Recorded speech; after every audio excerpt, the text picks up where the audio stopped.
इकाई 7 खाना खजाना चित्रपाठ।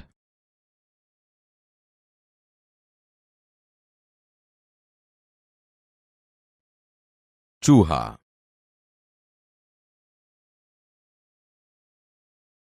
विद्यार्थी मित्रों, कैसे हैं? मुझे पहचाना? अरे मैं तो चूहा हूं। यार, आप तो गजब के लोग हैं। आप मुझसे डरते हो और मैं आपसे। लेकिन आपसे ज्यादा वक्त मैं रसोई घर में रहता हूं। आपको पढ़ना और खेलना पसंद है। मुझे तो खाना ही पसंद है। जानते हो, रसोई घर में रहते हुए मैं वहां की हर एक गतिविधियां जानता हूं। चलो बताता हूं।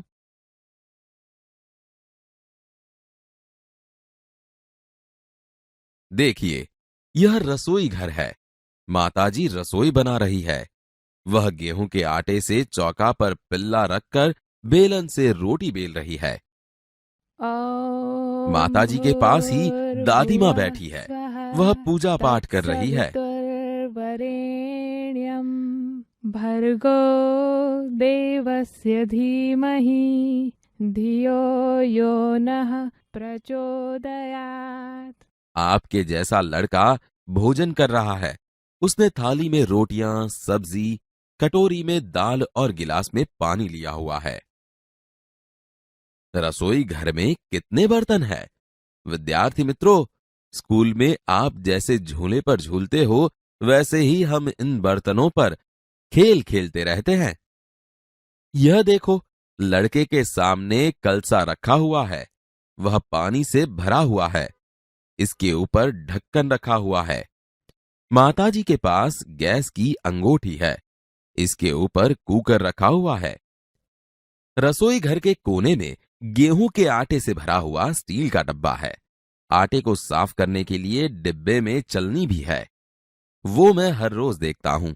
चलनी से कभी कभी थोड़ा आटा नीचे गिरता है। वही मेरा भोजन है।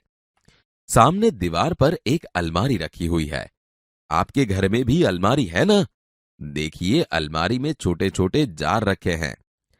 थालियां भी रखी हुई है। सबसे ऊपर स्टील के डिब्बे रखे हैं। एक मसालदान का डिब्बा है। एक रोटी दान का डिब्बा है। खिड़की के पास वाली दीवार पर देखिए, वहां 2 स्टैंड लगे हुए हैं। वहां ऊपरी भाग में अचार के जार रखे हुए हैं। नीचे वाले हिस्से में टोकरी में सब्जियां रखी हुई है। कभी कभी हम लोग अकेले होते हैं तो वहां चढ़कर ताजी ताजी सब्जियों का लुत्फ उठाते हैं। नीचे वाले स्टैंड में करछी, कलछुल, चिमटा, पौनी, संडसी लटक रहे हैं।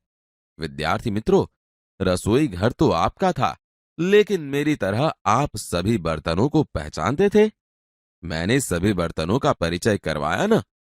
अभी इस रसोई घर में ऐसे बर्तन नहीं हैं जो आपके घर में होंगे। आप उनकी यादी बना के रखिए, कल फिर मिलेंगे। कहानी। रामपुर का एक छोटा गांव था। उस गांव में एक किसान रहता था। वह खेती करता था। उनके 2 बेटे थे।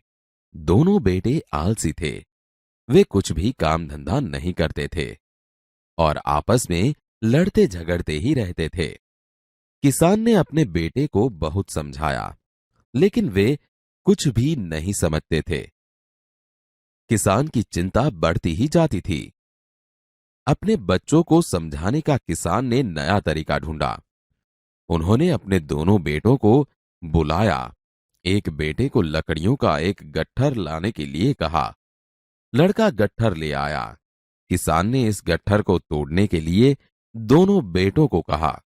दोनों बेटों ने रस्सी से बंधी हुई गट्ठर तोड़ने का प्रयत्न किया, लेकिन एक भी लड़का वह गट्ठर तोड़ नहीं सका। किसान ने बाद में लकड़ी की गट्ठर को छोड़ दिया और दोनों लड़कों को एक एक लकड़ी तोड़ने के लिए कहा। दोनों लड़के ने एक एक लकड़ी बारी बारी ली और तोड़ दी। किसान ने दोनों बेटों को सीख दी कि यदि आप साथ रहोगे तो आपको कोई तोड़ नहीं सकेगा, अलग नहीं कर सकेगा। यदि अकेले रहे तो कोई भी तोड़ जाएगा। मिलजुल कर रहोगे तो मजबूत बनोगे और लड़ते रहोगे तो कमजोर बनोगे। उसी दिन से दोनों भाई मिलजुल कर रहने लगे।